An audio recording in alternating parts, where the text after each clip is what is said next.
Welcome, everyone, and thank you for joining us for this webinar on short-term actions and the efficiency opportunity in shipping. My name is Randall Krantz. I'm a senior advisor on decarbonization at the Global Maritime Forum, and I've been working with a group of stakeholders for over a year on this issue, and we've recently published several insight briefs, short papers on this topic. And we're going to be talking about those today with a group of different stakeholders and people who have been working on this project with us. So it's going to be very exciting. Before we dive in, what we'd like to do is launch a little poll. The poll has two questions, and the questions are: from which sector is your company or organization? And how familiar are you with the topic of operational efficiency measures? So my colleague Lena will launch that poll now, and hopefully that pops up on your screen. And if you can answer that, which I'm doing as well, then you can sit tight and we'll see what we get in for people who are joining us. There we go. I see some answers coming in. As those come in, we'll share the results, and then we'll have an idea of who we're talking to, who we're engaging with, and where we're going to go in our conversations today.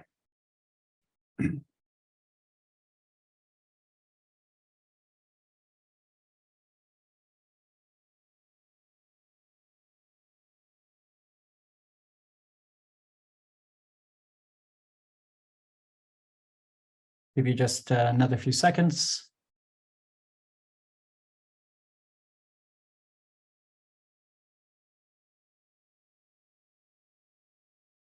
Okay, we'll share that. I'm not sure if that will,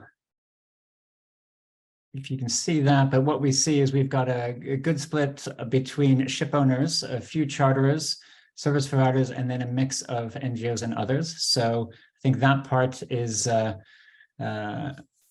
unsurprising.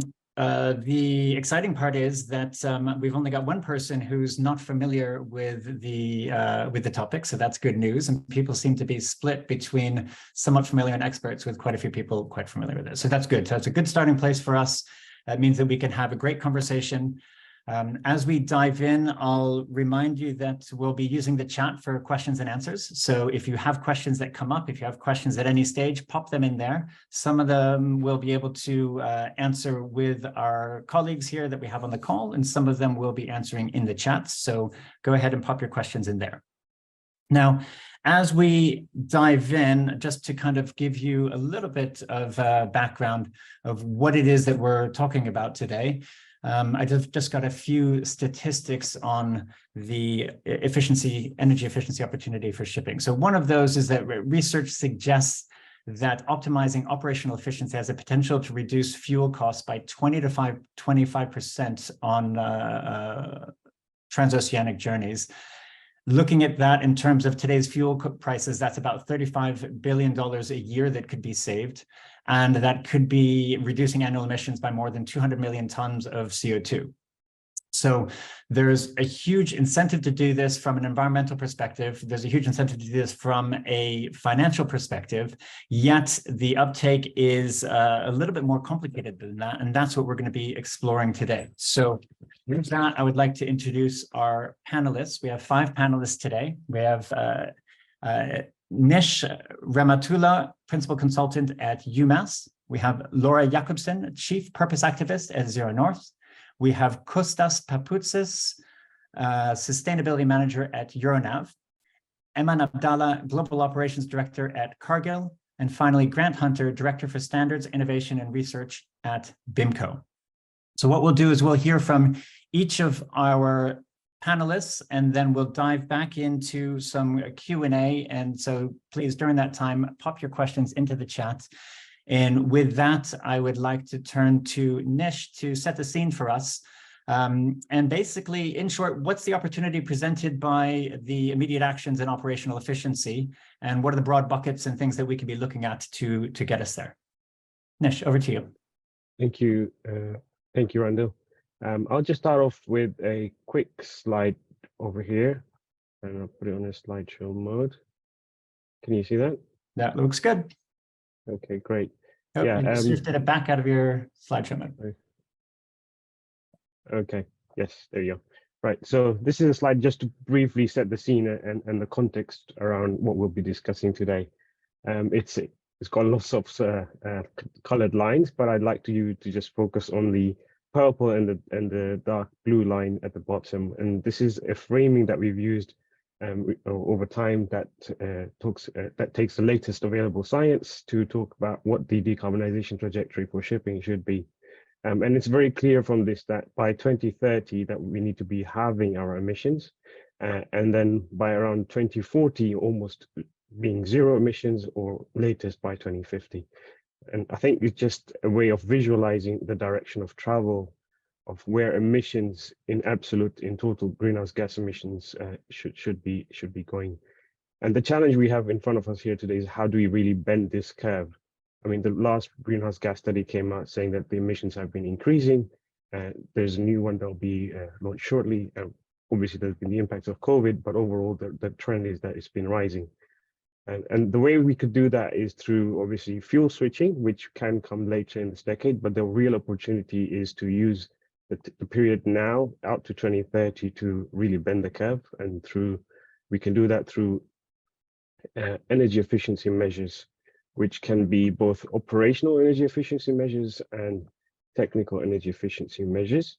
I'll stop sharing the slide because I think that's done the job of explaining what we really need to do in terms of the curve. In terms of the operational measures, we've got options such as speed optimization, trim draft optimization, hull cleaning.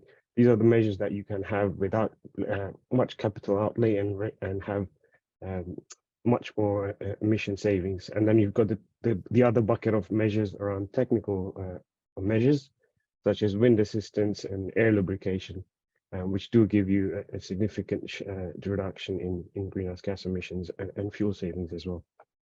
But we are here today mainly talking about the operational efficiency measures, which the key advantages I mentioned is that there's a very limited capital outlay for these operational efficiency measures, and should in theory be relatively easy to implement.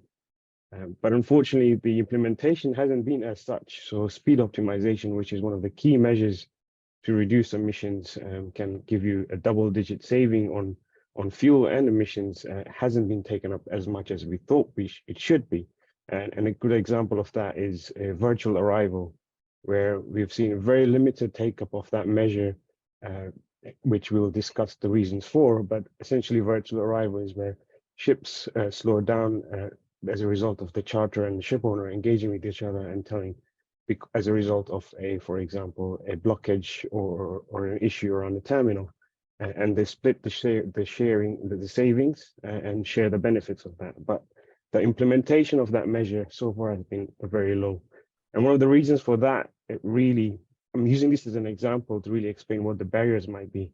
And then the problem here is that the contracts really incentivize ships to steam fast and wait.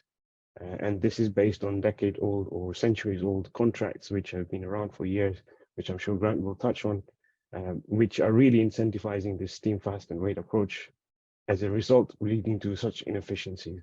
Randall, you mentioned this figure around 50 billion. That's come from the result from the research that my colleagues did using AIS data to see how, if ships were to slow down and really use just-in-time arrival, there will be 200 million tons of fuel saved, 200 million tons of emissions saved every year, which equates to around 64 million tons in fuel. So that's just a very brief overview of what the buckets of measures there are: technical, operational, and really on the operational side, the speed optimization being one of the key measures, and then the barriers that we can start discussing later in this kind of. Excellent. Thank you, Nish, for that concise introduction. So definitely a huge opportunity out there, not being quite capitalized as much as we thought it might. I think one of the points that we'd made in the paper that we published was that 20% is not actually 20%. It's kind of 20 times 1%. It's a lot of smaller pieces that need to be undone, and there's lots of frictions for each of those. Laura, I'd like to turn to you to talk a little bit about the role of data and transparency. And I know that a lot of those frictions are related to data or lack of data. So maybe you could talk us through a little bit about the role of data and standards in helping us get through this, this challenge. Sure. Thanks so much, Randall. I'd like to start by exploring, excuse me, stakeholder challenges. Kind of what are the current barriers when it comes to data collection, sharing, and transparency? So first, there's simply a lack of standardized data collection in the industry. We have operational inefficiencies in shipping persistent due to the lack of thorough measurement, up-to-date data, which creates information gaps. So vessel NUM reports relying on tank soundings and manual entry are prone to human error and yet are currently the most used form of reporting from vessels and a source of performance data. So secondly, there's a lack of trust about data sharing and how information will be used. Inaccurate or insufficient transparent data perpetuates a lack of trust between owners and charterers. And from a structural perspective, performance clauses in charter parties have split incentives, leading to vessels running at inefficient speeds. And charters bring claims against owners for underperformance, causing disputes, and defend those claims based on data collected in NUM reports. There's also the perceived confidentiality of data. Some shipping companies argue against sharing fuel consumption data due to competitive concerns. However, if you think about it, confidentiality as an argument against data sharing really loses validity with mandated transparency, which some regulations are requiring today. So what's clear is that we need a multilateral approach. Data sharing should extend beyond the transport sector to include trading and commodities markets. Cross-industry collaboration is necessary to develop standardized data protocols, and building trust among stakeholders is crucial. So we've talked about the barriers. Let's talk about the enablers. The good news is that there's a huge potential for industry collaboration, and we've seen it even in this working group. As part of this shift, we're also talking about fundamental changes to how the industry currently works. New and data-driven business models will emerge and promote GHG efficiencies at their core. Efficient shipping companies will receive premiums, creating economic incentives for improved environmental performance. Globally, scalable carbon trading standards will further encourage companies to be GHG efficient. And all of these things will incentivize and be incentives by, you guessed it, data standards. We shouldn't forget also the impact that consumers will have. That's you and I driving real change. Accessibility to reliable emissions data for products can drive real change in consumer behavior. And we're entering an era where greater awareness of carbon impact will affect buying decisions. These pressures will trickle back to shipping, and we need to have data standards to be able to adopt them. From a technological perspective, onboard data validation can work today to improve data quality, and then continuous monitoring and high frequency data in the future will be able to enable a lot of this shift. The industry is also becoming more comfortable with transparency. If we dismantle sentimental barriers to data sharing, I think we'll have a huge progress. Just even that little tweak will make a big difference. And also this shifting mentality amongst industry leaders, as well as people on ship and shore, is also very important. Leadership by top management is vital to establishing robust company decarbonization strategies. And with the implementation of utilization of tools for optimization and also benchmarking ship performance through robust data tracking of actual emissions emitted. So data has a very real impact if we're able to adopt standards. And let me be clear, the impact that we have is tremendous. We already have some good data standards in place. Let's utilize them.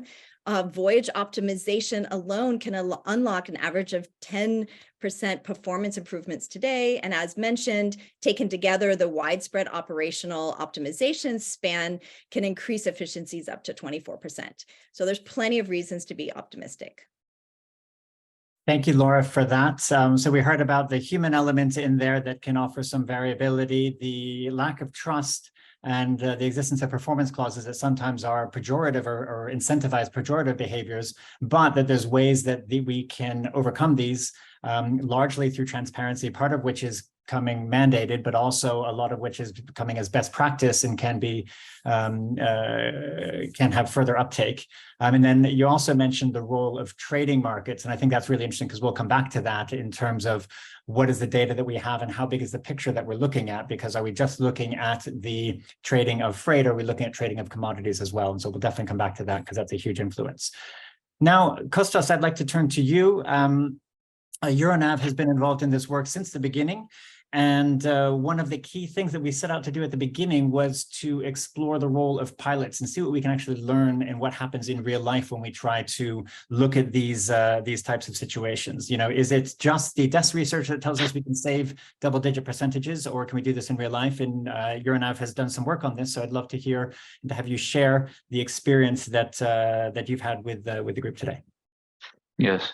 So first of all, thank you very much, Randall, for inviting me. I will start with highlighting the importance of pilots in that procedure. Eventually, pilots constitute the most critical activity, which usually provides those so needed insights. And let me somehow list them. First of all, they provide the commercial viability, knowledge on commercial viability of those so-called operational efficiencies, whether it might be speed optimization or virtual arrival or just-in-time arrival, or hull monitoring performance and so on. Secondly, they can provide also practical learnings in terms of qualitative information about those enablers or challenges or frictions or hassles which are there to adopt and upscale the speed optimization or other operational efficiencies as well. Mainly in the point that they provide feedback on which stakeholders might be benefited by a specific solution and which might not or might be negatively impacted by that option or that solution as well. On top of that, they provide a brilliant opportunity for a cross-industry collaboration between key stakeholders, key players on building further trust, building new partnerships and so on, a new level playing field on that, which would have a kind of an amplifying effect in the future, once scaled, of course. Fourth, but very important, are the quantification of savings and challenges and potentially their monetization. And that has to do with giving, let's say, a dollar value on potential savings stemming from the fuel reduction consumption, or from CO2 reduction when it becomes important and so on. They actually somehow quantify the KPIs that are used individually or picked individually by an organization, or ideally collectively when there is a more systemic or holistic approach to that matter. And finally, I mean, ship owners, at least speaking of ship on behalf of ship owners, can test the measures, specific options, measures, or solutions that might increase compliance with new IMO regulations, new, in parentheses, for instance, the carbon intensity index, the CII, or whatever it's going to evolve in the future, or the EU ETS regarding emission reduction as well, which is the regional EU regulation. So they provide also another opportunity for ship owners and, of course, for shipping stakeholders to be able to test those measures and understand the impact on those solutions. Now, let me quickly present the Euronav case study. So Euronav, to start with, Euronav has been involved into 1 or 2% of our total 22 voyages. Have been we have been lucky to have a virtual arrival once. It's difficult or challenging because the key driver that somehow dictates the application or introduction of virtual arrivals or other speed optimization operational efficiencies are the one. It's actually the driver, the main driver is the cargo and the time window that it needs to be discharged to the discharge port. The voyage that we're speaking about, one of the 3 in 2022, has been one Suezmax loaded in Basra and ending up in Singapore in a terminal which has been also operated by our charterer, our client. It has been a spot voyage, so it was in the spot market. So when the new delivery date of the discharge, the cargo discharge, has been known to the charterer, has been notified as well to Euronav almost 10 days before the actual or the expected time arrival at the port, at the discharge port. It was 2 days after the initiation of that voyage, so it was early enough, and that's a very key enabler, which I will elaborate later on. There was already a benefit sharing clause in the charter party as well, which was activated in that case. So once Euronav was notified, 2 days after starting that passage, we slowed down by 25% of that speed, which eventually led up in that 12 days voyage of emission savings of 134 metric tons, a fuel reduction of 43 metric tons, which actually corresponds to almost 1 day of consumption for a Suezmax, for modern ones, and an additional voyage due to reduced speed, of course, of 1.65 days. So when this decision, the slow steaming has been notified to start reducing the speed, the main barrier that I can reserve is that Euronav has no control, or the ship owner might be in that case has no control over the ship arrival times at the port, especially beyond what's contractually stipulated. Therefore, owners cannot slow down by themselves.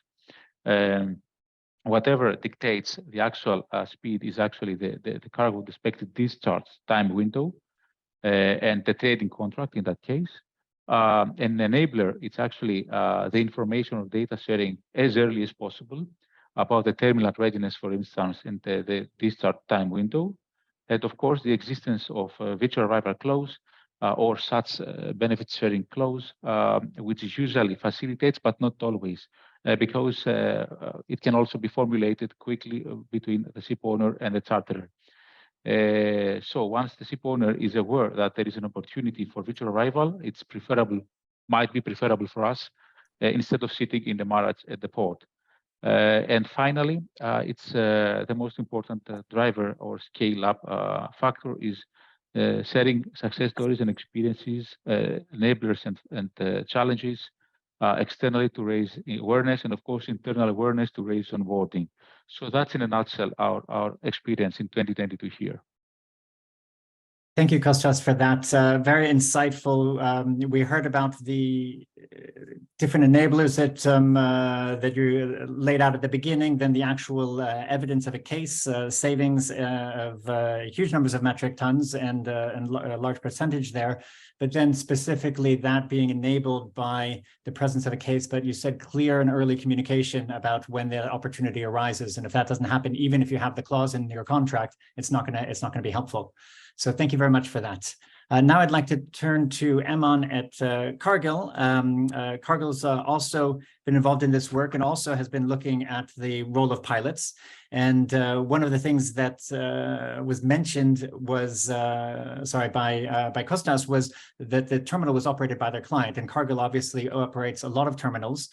So is this something that is going to save us in terms of allowing us to make this happen every time?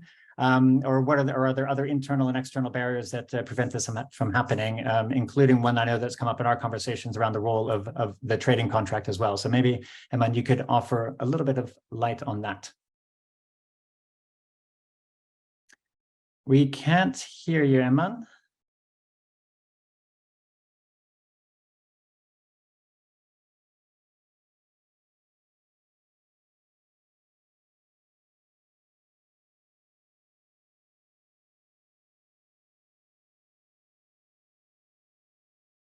Hello? We can hear you now. Perfect. Okay, excellent. Well, we had to have one hiccup. Okay, so thank you for having me. A pleasure to be here. A lot of interesting points have already been raised, and perhaps I just want to start off by highlighting something that I'm sure everybody is already aware of, but just to put some spotlight on it and re-emphasize that shipping as an industry is not a standalone industry. Shipping is a part of someone else's supply chain. Shipping is part of a supply chain that has its own intricacies, it has its own challenges, and obviously has its own underlying commodity contracts. So there has been a lot of debate, does the ship follow the commodity or the commodity follow the ship? And I think we need to come to terms with the fact that the ship follows and shipping follows the commodity and follows the trade.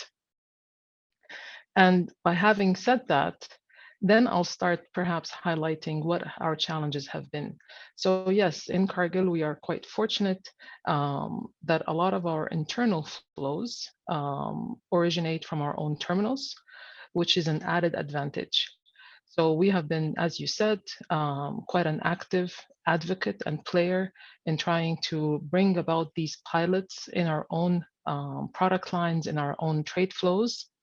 But believe it or not, it's a lot easier said than done, because when we started to test and to socialize these pilots, such as virtual NOR, or can a ship be brought into a lineup just by their notice of arrival, provided that the masters can allude to vessel's readiness and when the vessel will be ready. We found that it's, no, there's a lot more work that needs to be done. And the work that needed to be done is going back to the underlying commodity contracts. That's one. Revisiting the clauses. So, and that's not something that's going to happen overnight. A lot of these contracts are long-term contracts. So, do you initiate the discussion right there and then, or do you wait when it's time for renewal? That's one thing. The other thing also is what are the loading terms at those terminals? Can we change those? And what are the implications of changing those loading terms? The other thing that we need to also be very mindful of is that terminals and ports in general, you have a variety of different contractual setups. You're selling cargo on FOB, you're selling cargo on CIF, and so forth. So while the terminal is ours, and while the majority of the outbound flow is controlled by Cargill, there is still a percentage that isn't, right? Whatever is getting shipped on FOB basis has completely different terms and is controlled by different ship owners, operators, et cetera, et cetera. So at that point, we realized that number one of the biggest constraints is incentives, and how can you align incentives and split the incentives? And if you actually manage to do that on one shipment, is that enough? And the answer there was not necessarily no. You actually need to align everybody that's calling at that terminal. So hence, we reached a conclusion that, okay, we're going to start from the terminal. And if the terminal can actually adopt these new practices, whether it's virtual NOR or accepting notice of arrival to bring ships into lineups, et cetera, and then changing the loading conditions and the loading terms, and then gradually and slowly trying to make sure that these new terms are in the upcoming contracts, and obviously even better if you can renegotiate existing contracts, only then can you start making headway. Thank you, Eman. So you mentioned the role of aligning and split incentives, and that just because you're inside a shipping desk in a company, that there's a commodity contract and some overall pieces that are dictating a lot of what's going on. And unless you can kind of get that broader systems view and eventually have some alignment, that creates a challenge. And then you also spoke about the role of, despite having your own ports, all the traffic in and out of those ports is not necessarily controlled by Cargill. And how do you balance that and make that work? And then within all that and within the contracts, there's loading terms and other kinds of pieces. So lots of complexities there. And we'll come back to you with a little bit more on the opportunities that come out of those, because despite those complexities, there's a lot of opportunity there that we can work our way through. So for our final speaker, I'd like to turn to Grant Hunter of BIMCO. BIMCO is famous for many things, but one of them is that there's a lot of BIMCO legal clauses out there that do lots of things, and some of them are related to this topic. So maybe, Grant, if you could talk to us a little bit about those and the limitations of them as well. Thanks very much, Randall. I think it's fair to say that the shipping industry is often characterized as being slow to change. And I think one of the best examples of this is the contracts, the charter parties that the shipping industry relies on for chartering the services of shipping. On your screen here, we've got a picture of MV Time Charter Party, a rather old and rusty vessel. In our industry here, when it comes to dry cargo time charter parties, BIMCO has a contract editing system called SmartCon, and we see that half of all the final fixtures of time charter parties, the dry cargo industry that go out, are based on a 77-year-old NYPE form, half of them. I think another 2/3 are based on a form that's 30 years old as well. So what we've got in the industry is a reliance on very, very old documents, and it doesn't seem to be quite in keeping with 21st century shipping and our drive towards ever greater efficiency. When we have contracts that contain principles that are, in some cases, a century old. A lot of the work that BIMCO does in developing contracts and clauses for the industry is now focused on developing standard clauses that are used as riders or add-ons to these rather old and dated charter parties, because we don't cover things like, for example, sanctions. Nothing but sanctions in these old charter parties at all. They'll talk about worldwide trade, and you might be able to put a few exceptions in there, but sanctions are a detailed and complex thing. We've had to write clauses that you add on to cover these sort of gaps in the contract. Same with piracy. Back in 2010, the Somalians came up with a new business model for shipping, which changed from going on board and taking stuff to taking the entire ship. That required new clauses to be put in the charter party to deal with what had happened if your ship was seized by pirates. There was nothing in there before. What happened to hire, how payments were dealt with, all of these sort of things. Gaps in the charter party. So the charter party is getting longer and longer and more complex. IOCD, that stands for infectious or contagious diseases. What we're talking about here is COVID. Prior to COVID, if you had a reference to an infectious disease in a charter party, essentially you'd say, well, you don't have to go there if you don't want to because of an infectious disease. The reality with COVID, it was everywhere. It was a pandemic. So, as long as there are suitable safety provisions in place, then of course you did have to call at those ports because we had to keep trade moving. But again, we have to sort of overwrite the basic principles in the charter party. And then when it comes to things like bunkers and to sort of, how is the vessel going to perform under a charter party, again, we have sort of obstacles, principles in charter parties that don't sit with 21st century shipping. When a lot of these older charter parties were written, people were still putting coal in their engines. We've had many changes in the fuel types and lots of different grades of fuel that are used now. And of course, they're now looking at alternative fuel types in the future. This isn't normally covered in the older charter parties. Again, it's more and more clauses that need to be added to the whole process. And of course, when we start to look at efficiency in the shipping industry, then when we're looking at things like slow steaming, just in time, CI, all of these things require underlying principles to be changed in charter parties. And I think, fundamental to that is principles like utmost dispatch, sail fast, then wait, get across the seas as fast as you safely can, and then just wait for an appropriate time to get alongside your berth. These are ingrained in the charter parties. There's also something that's carried through to bills of lading as well. So there are legal obligations on ship owners to comply with these things. And if we want to overturn them, we need a lot more wording in charter parties to do this. So we kind of really need to focus on, is the charter parties that we rely on in the industry today really fit for purpose anymore? If I could switch to the next slide, please, Leah. So what BIMCO is looking at in terms of what can we develop for the future, if we think we've sort of gone as far as we can with the sort of current suite of charter parties, first of all, we have to overcome this reluctance to adopt newer charter parties, newer provisions. We don't seem to have that in the industry. There's still this that people hang on to these older forms, and I know the reasons are often quoted because there's lots of case law behind it, all that sort of thing. But the fact is, if we want to move forward and have sustainable shipping contracts that we can, relate entirely to what we want to do in making shipping more efficient, then perhaps what we need to think about is, first of all, creating these clauses that allow us to adapt the existing charter parties and adapt those principles, but also looking to the future. Is there a need for a new business model, a new type of contract, a different type of charter party that is much more focused on, as the man was saying, but this whole issue that we're just part of a pipeline in the global supply chain, and that we need to consider all the other stakeholders and the roles that they play, particularly in relation to the cargo owner as well, which is kind of critical and the real decision maker in all this process. So a business model that's focused on that. Looking at technology and the role that will play, and a tighter integration between the contractual side and digitalization as well, that the two things should merge and work together to come up with a better business model. And essentially looking at the things that cause inefficiencies in the shipping industry, things like that most dispatch principle. Demurrage, essentially, means of rewarding inefficiency in the cargo process. If we take that away, we need to replace it with some other incentive as well, but that needs to be looked at as well. And has been mentioned before as well, the whole concept of speed and performance. I mean, that's a very, very dated process. And instead of sort of penalizing inefficiencies and having sort of poorly worded, performance issues, what we should have is rewarding efficiencies. So much work to be done, I think.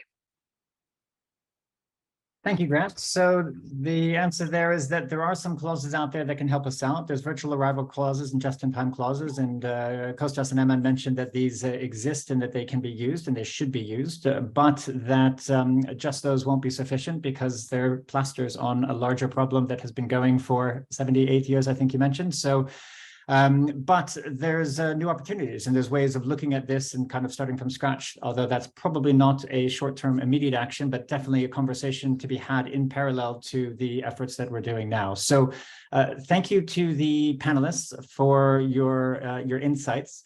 For those that are following us, you may have noted in the chat that we've been posting some links to the papers that have been published.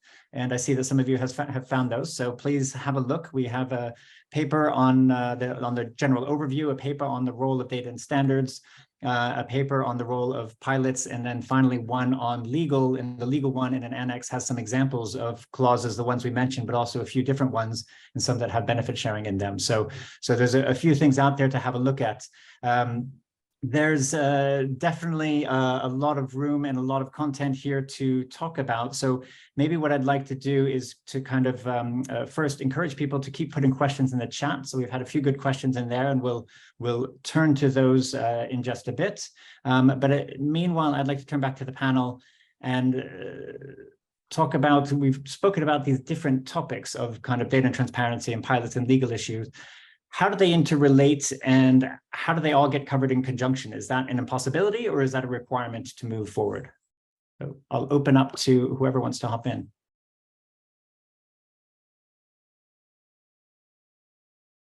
I can go.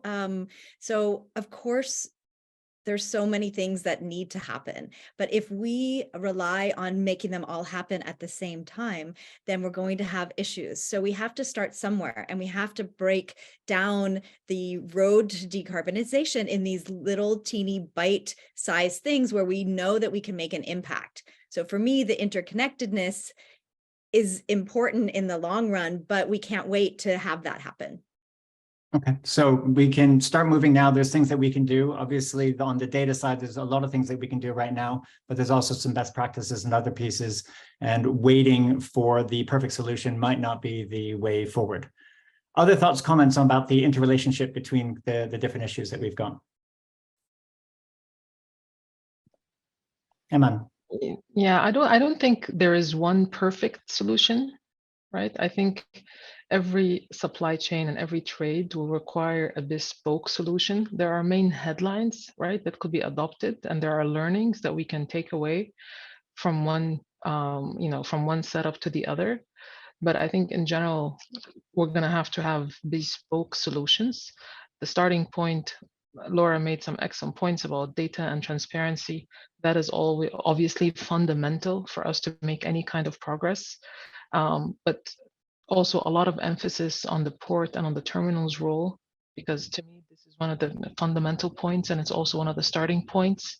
And then from there, so if you have the port and the terminal, then from there, derive the right commodity contract, derive the right freight contract, make sure that the clauses on both sides are aligned and that both actually incentivize the right behavior.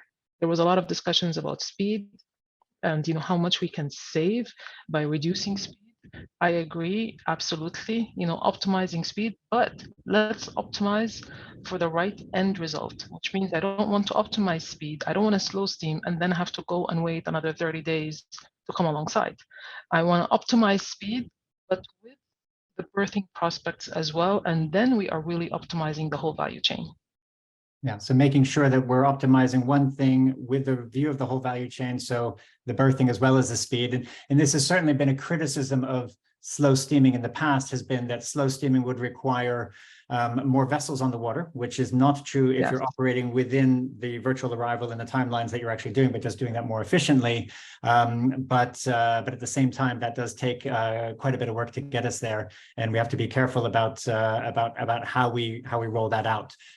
One of the questions I'd like to ask you, Kostas, is so at Euronav, you ran this pilot, huge success. Why don't you do that all the time? I mean, it seems kind of straightforward that this should be something that should be done all the time. There's clearly measures that bring advantages, and that's demonstrated. But also at the same time, from the conversations that we've had, that seems to happen in kind of single-digit percentages on any given year that these contract clauses are invoked and that vessels actually go slow to meet that virtual arrival. Why doesn't it happen more? Yeah, this clearly demonstrates the complexity of of these efforts. But I would like to refer how a ship owner at least sees an opportunity for that, and potentially that can also be scaled to the rest of the stakeholders, referring back to how it all started, at least from Euronav point of view. And all started back in 2021, I think, at the end when the tanker market was in the doldrums. Although we've seen the benefits now that it's the most cost-efficient way to decrease emissions now with zero capex or insignificant capex, or can done with existing technologies. And within Euronav, at least what we are doing, we do have a data sharing platform between ship to shore, which is called FAST, a digitalized, let's say, platform which enables informed decision making, data sharing, and so on, which also helps us to take informed decisions on operational efficiencies. So it's actually a kind of holistic package that can be integrated in the current digital strategy of a company as well, and to enrich that as a solution, as an opportunity. Next to that, we've seen the benefits that this approach, this direction actually has. It's doing that now or scaling that up tomorrow. We can start saving the amount of fuel that we might need, zero emission fuel, which are eventually more expensive in the future. So doing that now, we start covering the CO2 distance from the baseline emission to the target of the IMO or the individual commitment of each company. So we or they will need less fuels, zero emission fuels in the future. Of course, we set the stage for fuel consumption reduction, and other cost savings as well. One of the most important, and I would like to stay there as well, it is that we facilitate connectivity between board desks and chartering desks. It's one of the main challenges and answers to your question, Randall, about why we're cannot do that as of now, and the complexity. It's because there is a lack of connectivity between the strategic ambitions of the board rooms and the actual, let's say, KPIs used or prioritized by chartering and operational desks. So adopting those measures, one can increase internal awareness and, of course, can spread the news. And finally, it's always, but it can also be a company image. So it's a new success story. So we create potential success stories that we can share and inspire as well. So this, in a nutshell, our why and our benefits here, the benefits that we see here pursuing that direction. Thank you, Kostas. And that partly answered one of the questions that came in the chat from Lars Benson of Maersk Tankers. And I see that a few of our colleagues and others have already provided some answer to that. But the question was, you know, using that S-curve, isn't there a risk that companies and organizations neglect the need to change now in the short term and focus on the deeper changes that need to happen in a few years? And Kostas, your answer there basically tells us that we need to change now because those steeper changes are going to be costing more. And so anything we can do to save fuels now is going to save us fuels on those more expensive fuels that are coming in the future.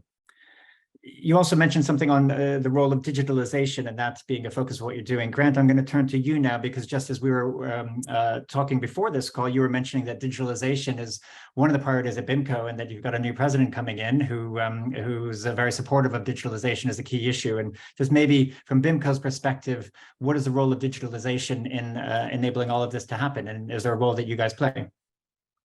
Yeah, no, I think it has a really, really important role to play. I think sort of timing with things that happen in the shipping industry is all important. And I think, a lot of things are coming together at the same time. This focus on reducing emissions and digitalization is a great enabler of this.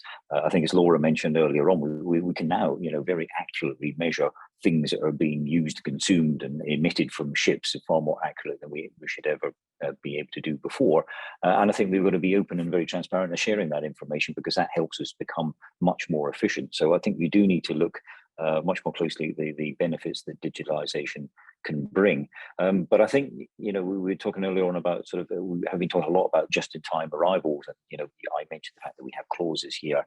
And I think, as Costas has pointed out, the clauses on their own are nowhere near enough. They're enabler. They will help the process and set out the obligations of the parties. But in BIMCO's experience, we were seeing very, very few examples of just-in-time arrivals being able to work in practice. And where it has worked in practice is normally where two parties have a very long-term relationship. They have trust. They're quite often operating the terminal. So it comes back to the fact there is not going to be a single solution that works for all of the industry and all of the different trade sectors. I think we're going to have lots of adaptations and things, but digitalization does have a key role to play in all of this. I think digitalization of the ports is going to help us with this process, because they need to have some joined up thinking and share their data about port calls to make the whole port call thing more efficient, so that we can eventually get to the point where just-in-time arrivals will hopefully become more of an everyday matter and more of a reality. Excellent. Thank you, Grant.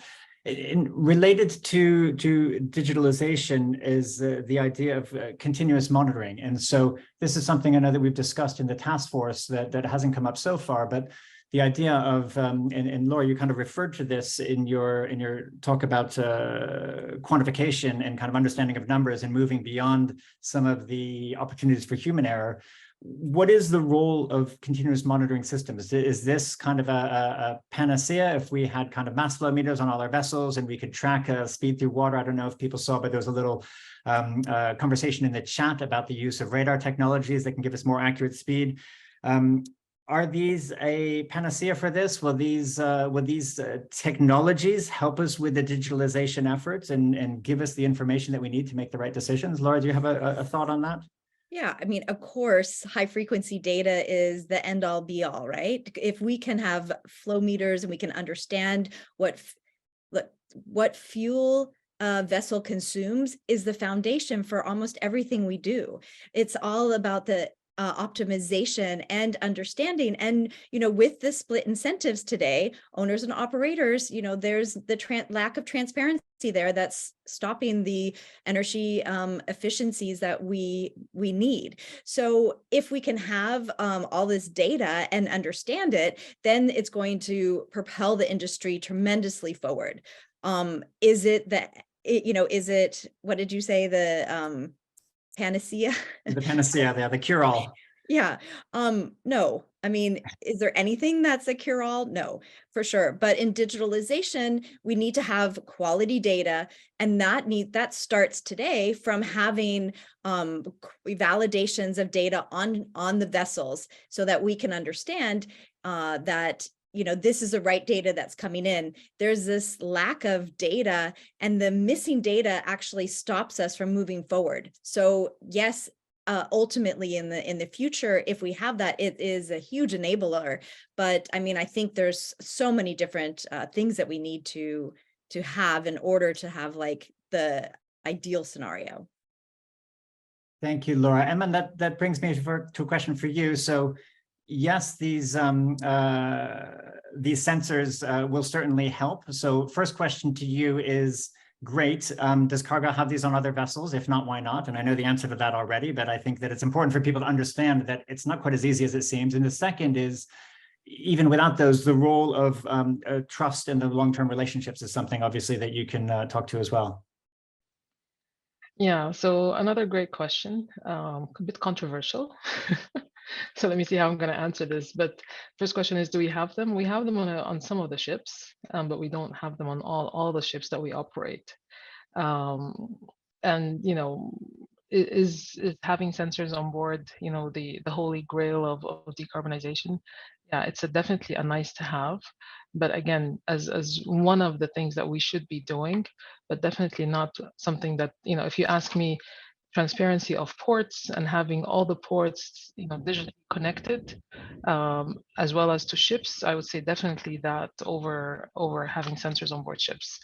So it's one of the things that, it's a nice to have, but definitely not critical. In general, I think there's more work to be done on various fronts. It's going to be very, very important for each and every one of us to kind of just pinpoint where do we want to start, right? Because you don't want to also get overwhelmed. You mentioned earlier, in one of the chats that if we change, are we going to be focusing more on short term or is it long term? I said we need to do a mix of both. We need to put a lot of efforts on the short term measures that will reduce fuel consumption, but at the same time, make sure that we are also investing and participating in the studies and all the work that's being done for the long term solutions. And then hopefully, when the time comes, when you marry the two together, then we will have the outcome that we're all seeking. Thank you, Eman. So key message there is that we do need to focus on the short-term efforts to reduce consumption, but this is in a large part a preparation for the long-term changes that need to happen. So we need to be pursuing those in parallel. And the way you put it was beautiful because it was those two will be married together. And so if you're looking at what are the future fuels, that's really important. You need to figure out how you're going to save those fuels and optimize them as much as you can. And when those come online, you really want to make sure that you're maximizing your operational efficiencies when that happens, because all indicators are that they're going to cost a lot more. And whether that's new fuels costing more or old fuels with carbon levies and other taxes on them, there's going to be a more expensive fuel future that we have coming, and that optimization makes sense from all those angles. So I'd like to encourage people to pop their questions into the chat, and we'll turn to those. Before we do that, or while we're waiting for more questions to come through, Nish, just one question for you in terms of from your perspective, and I know that you've analyzed this extensively. On the trust side of things, what do you see as potential enablers there in terms of whether that's on the communication side, whether that's on the data sharing side? Where do you think the opportunities are that can help us? Yeah, thank you. And thanks for bringing that point up, because I was actually going to come back to Laura and Eman on that point around, okay, we need more data, but I think there's no point of having that more data but not being shared. I think that's really important.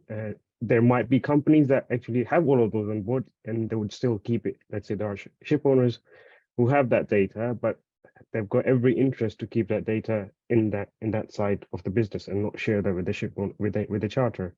And until and unless you can break that barrier down of that split incentive of not sharing that data or giving value to sharing that data, I think that's where you would start unlocking the efficiencies that can be had.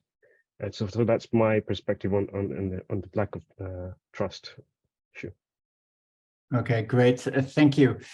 If I can just comment on please, that, Eman. Randall, and just to add that, as an industry, right, the industry was built on not sharing at all, and you had one camp, the ship owners and the charters, in a completely different camp.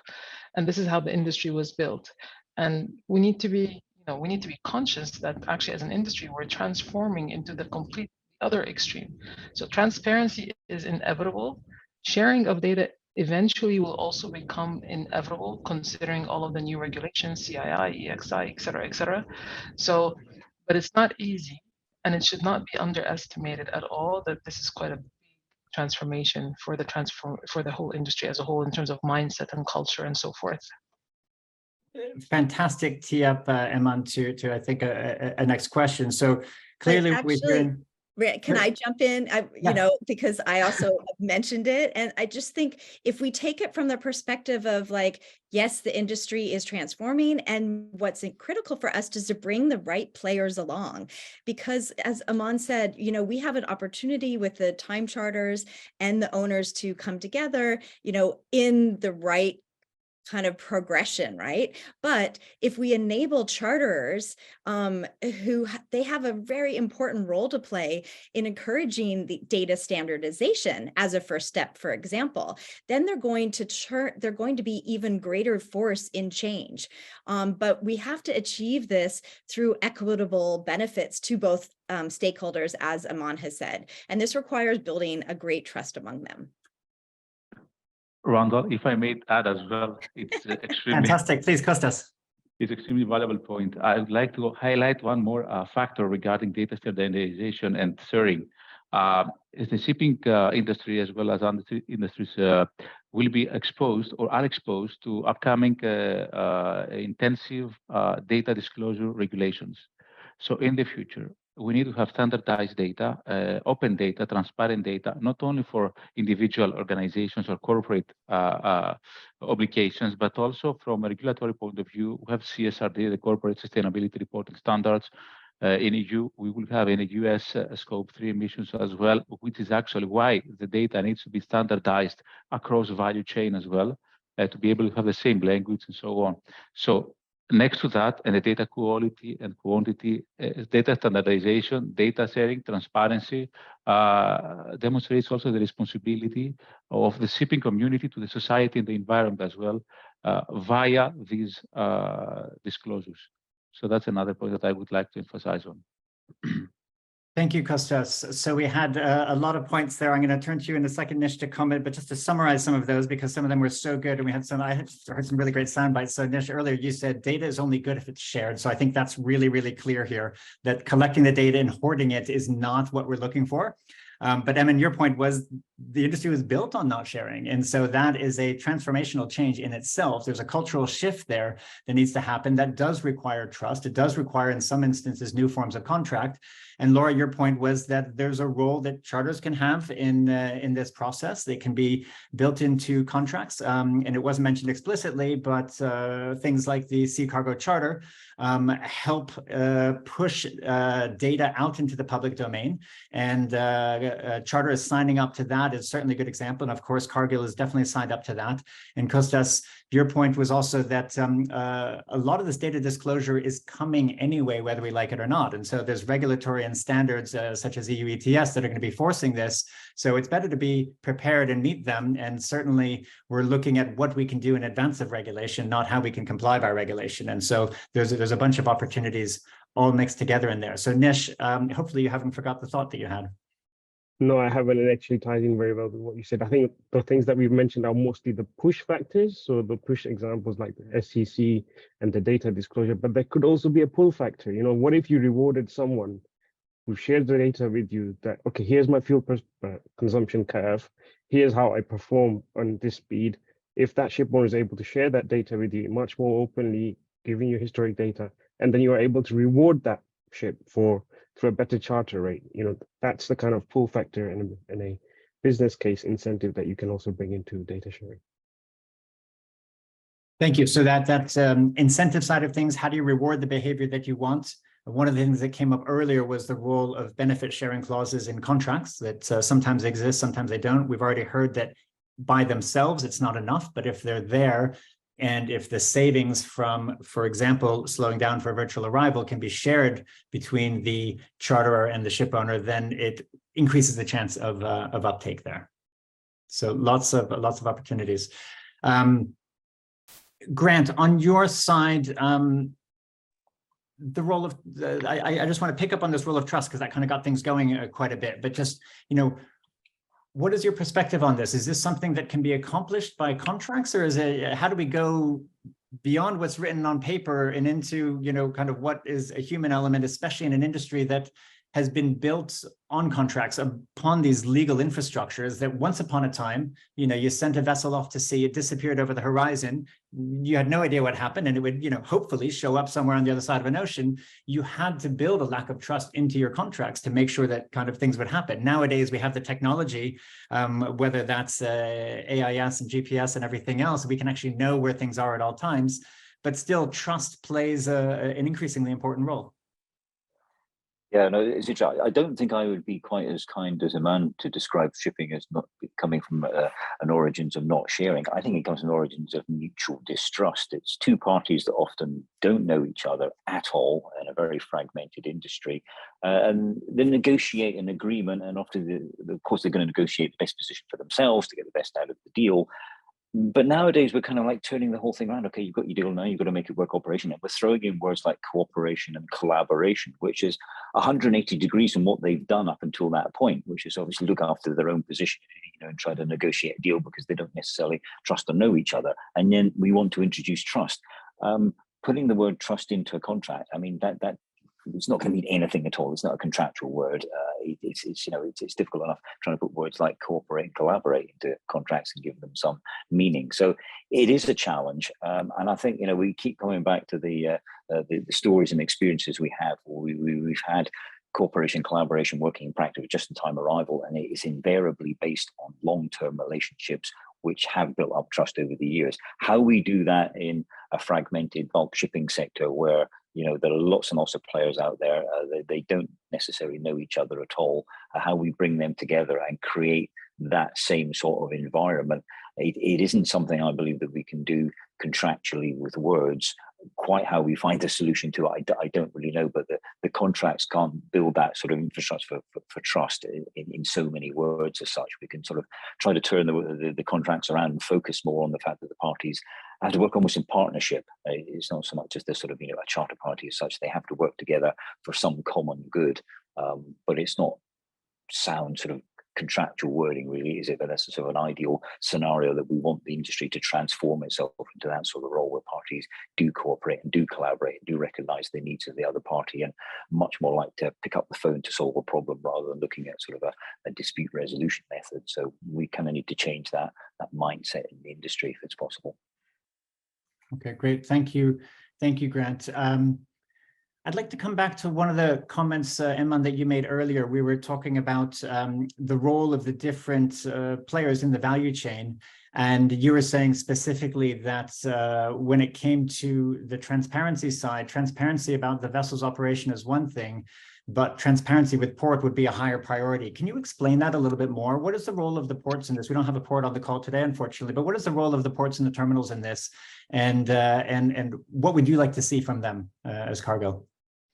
Sure. Randall, can I just comment on what Grant was talking about before I answer this question? Yeah, I think what's happening actually today with the upcoming and the new regulations is that for the first time, we're actually being forced to actually work together, which is interesting. So as much as we don't think that the CII as it is today, right, is the ideal set of regulations to promote the right culture and behavior and so forth. But at the same time, if you ask me what is one thing that, one good thing that will come out or has coming out of CII is the fact that the owner is responsible for the CII rating, but at the same time, the owner's fate is in the charter's hand. So whether both parties like it or not, they need to speak the same language to achieve the same goal. And that makes it quite interesting. The other thing that also makes it interesting is that it puts the spotlight, again, whether we agree with it or not is a different discussion. It puts a lot of spotlight on ships' time at ports. So I think there is progress, and that the wind is turning within the industry hopefully in the right direction for the right reasons. Now, going back to ports and the importance of ports. Don't ask me why, but I'm a really, really big believer that the starting point, and it starts with the ports one way or the other, right? A company, they have a supply chain. That supply chain requires a movement of raw materials from point X to Y, right? And point X has a certain setup and is contingent on a certain port/terminal, whether it's theirs or it's not, it doesn't really make a difference. But in the end, that is really the starting point. And from there, they start building contracts, et cetera, et cetera, et cetera. So I think ports actually have a huge role. As it is today, ports' KPI is to increase and maximize throughput, irrespective of emissions, irrespective of waiting time, irrespective of the risks associated with having, such large number of ships waiting, and et cetera, et cetera. So I say, one is holding ports accountable for the terms that they are dictating on the owners / the charters to abide by day in and day out and put within their contracts. And then two, and I know that obviously the Port of Rotterdam, they are quite progressive, and they have shown us, that they can take the lead and work on certain projects as well that promote standardization and transparency. So this is also where they have a huge role to play. So, we always use Newcastle as a good example for adopting virtual anwars a long time ago. It was adopted perhaps for different circumstances, and and to mitigate a specific risk, but it's a successful example that we can all learn from. And I think the Port of Rotterdam is also a very good example of how ports can take an active role to drive the right standardization, transparency, and then from there, how do you start bringing counterparties together to align on incentives and have the right contractual clauses, et cetera, et cetera. Excellent. Thank you, Eman. So there we heard that despite CII not being perfect, what it does do is it puts the owners and the charterers it forces them to work together in a way. You said the owner is responsible, but the fate is in the charterer's hands.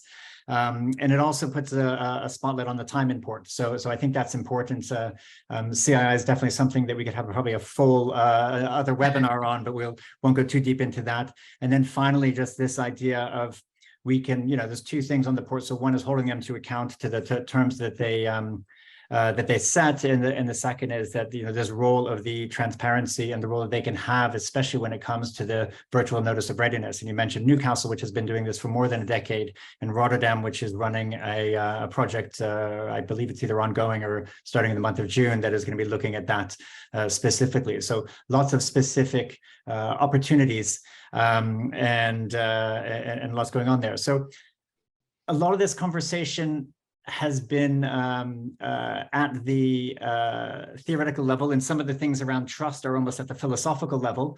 But when we leave this call, I'm sure people want to know, so what can they be doing? So what do we take away from this, and how do we turn this dialogue into action? And so what I'd like to do would be to kind of go to each of you, and I'll just do it in the order that you're on my screen. So I'm going to start with Grant, then go to Eman, Kostas, Laura, and finish with Nish. And how do we take this from dialogue to action? What does that process look like? So what do you leave here and do next to start to move this forward? Grant. Well, I think I'd like to see more socializing of these clauses and solutions that we have, virtual arrival, just-in-time arrivals, things like Blue Visby solution as well. I think we need to do much more of this and find out where the obstacles are and what we need to sort of clear away to get everything working. And I think I'd probably also like to see the industry focusing more on, when you do business, choosing your contract partner with perhaps more care, that it's not all about the money anymore. It is about this relationship thing, because that's the only thing that only way we're going to build up trust in the industry. So, taking more time with making sure you're coming together with the right business partner who understands what you're trying to achieve collectively. Fantastic, Grant. So understanding who your business partner is, using more care, as you said, in your choosing your contract partner, and using what we have to overcome the obstacles that exist. Eman. Okay, so I think in Cargill, because we wear two hats, right? We have one hat, which is Cargill Ocean Transportation, which is the ship operator operating 700 ships. And there, my starting point would be just to continue advocating and trying to bring more people on board to initiate more and more pilots. That's as Cargill Ocean Transportation, but as Cargill, within our own trade flows, I would say, and to actually abate our scope 3 emissions, what we've adopted is that start with one product, one terminal, one counterparty, and then hopefully you can make progress, prove it's successful, and then you can scale.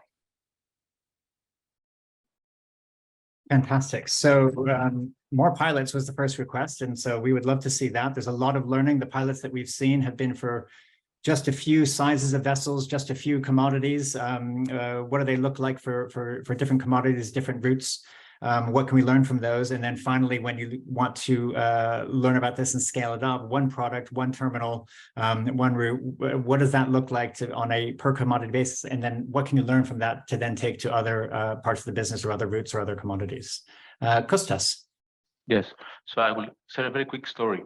I was on board one of the VLCCs a couple of months ago, and asked the chief engineer, so what are the opportunities to reduce fuel consumption and emissions as of now, immediately, and start listing some, quick low-hanging fruits or quick wins. And he stopped me and he replied that reduce speed. We're speeding up so much for that. In that case, the tanker is going well, and speeding up with tankers can mean 12 or 12.5 knots, but still reducing speed, they see it as an opportunity. And that has been shared even within the crew of Euronav, and that's actually one of the key added value of joining that initiative as well. That the news has spread internally, so there is awareness, there is onboarding, there is uptake of the opportunity that we can reduce emissions via the short-term actions. That has been embraced as well by the offshore crew. We have created a trustful partnerships, new partnerships with our key, let's say, players in the industry that we can collaborate with immediately. And practically what we're doing, it's building on the learnings that Euronav has generated out of this joint effort. We're sitting one-to-one with the key charterers or key clients to understand what it takes based on what we know, what it takes to proceed to let's say bilateral agreements and to start transforming the industry from small scale to scale up. Thank you, Kostas. That's fantastic to hear about the impacts that communicating these types of efforts internally can have. It's great that the chief engineer has a very clear idea of what can be done. He may not always be allowed to do it, but obviously if that chief engineer and others who are aware of what it is are given that opportunity and are given the incentives to do it, then there's a huge opportunity. And I'm just going to make one plug for, there was a case study in our report or in our paper on data. It was by a group called Signal that works on the behavioral changes of people onshore and onboard vessels, specifically chief engineers and captains, and how they can be incentivized to do things that are within their control to maximize efficiency. So there's other different pieces that are going on there that can help as well. So thank you for that clear example. Laura. Yeah, great. I'm just going to comment once on what Kostas said. I mean, yes, our industry needs to be very aware of reducing speed, even in high markets. So that's... but what can we do from a data point of view today is, I think, support more accurate data collection and standardizations, because industry collaboration is needed to get these standards passed through. There's also a prerequisite for optimizing operations and achieving more efficient supply chains at a broader scale, is maintaining a continuous awareness of vessels' carbon intensity. And whether we use a rating system, as Aman mentioned, there's a few issues around CII, we need to now focus on actual emissions emitted and capture that data in a trusted and accurate way in order to measure our improvements and the actions that we can take. So, and then the third point is, we've talked about a controversial transparency of data sharing practices, but we have to figure out how to make this work somehow, as it fosters accountability and allows stakeholders to make informed decisions, including emission reduction decisions. So these are steps that can be taken now to ensure a strong foundation, and not only to maximize operational efficiencies, but also contribute to the industry's broader decarbonization efforts. Great, thank you, Laura. So some very clear things that we can be doing now on the data and standards side, including measuring actual emissions emitted, looking beyond CAI to say what are better metrics that we could be using and voluntarily using those, and exploring collectively, what does that transparency look like? What does the sharing look like? How do we work together to do that? Nish, final comment from you on what can we do now? Yeah, it's just echoing on from Kostas's point. I think the solutions are there. We've got the virtual arrival clauses, so we know, I mean, we've identified the problem, so we've already half solved the problem. I think what really comes down to, in the absence of regulations or in the short term, I mean, we know that will take time to come in, and private level commitments are really important. And I think we shouldn't underestimate the power of these and the currency that these give to different departments within an organization. So intra-organizationally, it can resolve some of the split incentives that were discussed today, like Eman mentioned, between the trading desk and the chartering desk. And inter-organizationally, suddenly you see that the charterer and the ship owner are engaging because they've got this commitment that they need to meet for a certain year. I think there is a lot of power and potential on company corporate commitments. Fantastic, Nish. That is a perfect segue for us to wrap up, because the last thing that I'm going to say is that we're working on a corporate commitment on this space of short-term actions, and we've been developing that over the past couple of months, and our aim is to launch it in the autumn.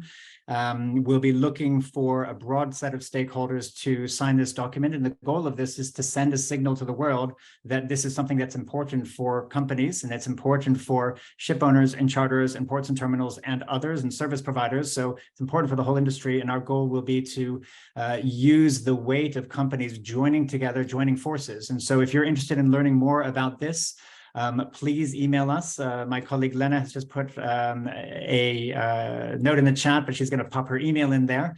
And actually, I see it there. So her email's in the chat. And if you want to learn more about this initiative, if you want to join the short-term actions group, or if you want to know more about the commitments document that we're working on, then please do write us. And so with that, I would like to thank our panelists, Nish from UMass, Laura from Zero North, Kostas from Euronav, Eman from Cargill, and Grant from BIMCO. Thank you for a very exciting conversation. Thank you to all the participants who joined us, and thank you to those who put questions in the chat.